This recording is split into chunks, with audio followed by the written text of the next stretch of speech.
संडेला जेव्हा पावभाजी खायची इच्छा होत असेल पण आळस त्याहूनही जास्त येत असेल तर कुकरमध्ये अशी पावभाजी बनवून नक्की बघा. भाजी वेगळी शिजवायची गरज नाही आणि वरून वेगळा तडका द्यायची पण गरज नाही.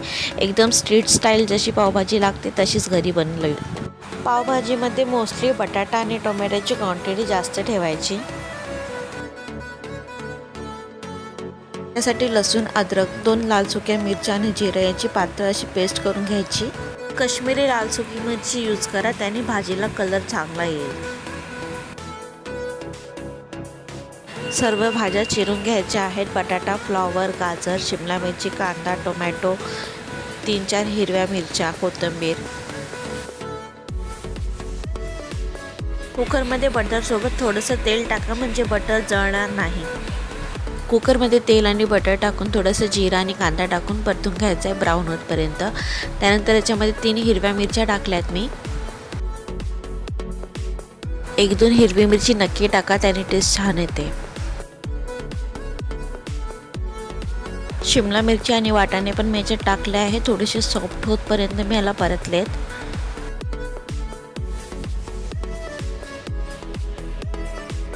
त्यानंतर याच्यामध्ये मी अर्धा चम्मच हळद, पावभाजी मसाला टाकला आहे पूर्ण 2 चम्मच.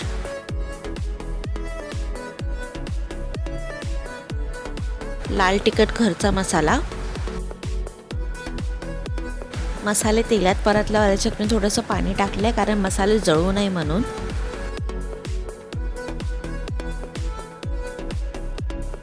टोमॅटो लास्टला टाकायचे आहे. तुम्ही पहिलाच टाकले तर टोमॅटोचं पाणी पूर्ण सुकून जाईल आणि टोमॅटोचा ज्यूस आपल्याला पावभाजीमध्ये पाहिजे म्हणून लास्टला टाकायचं आहे.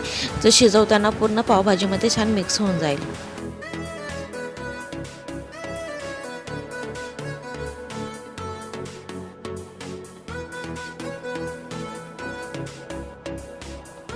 लसूण, अद्रक, हिरवी मिरची आणि जिऱ्याची पेस्ट करून घेतली होती ती टाकायची. चवीनुसार मीठ आणि आवश्यकतेनुसार पाणी भाजी भिजेल इथपर्यंतच टाकायची आणि बटर टाकून कुकरला 4 शिट्ट्या करून घ्यायच्या आहेत भाजी शिजेपर्यंत.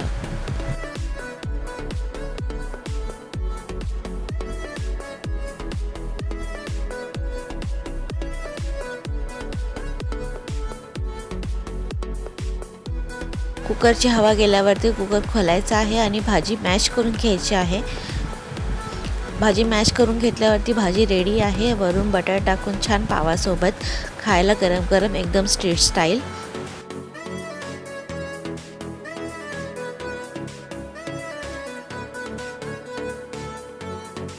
आणि तुम्ही माझे व्हिडिओ रेग्युलर बघत असाल तर प्लीज सबस्क्राईब करायला विसरू नका. लाईक, कमेंट, शेअर नक्की करा. थँक्यू.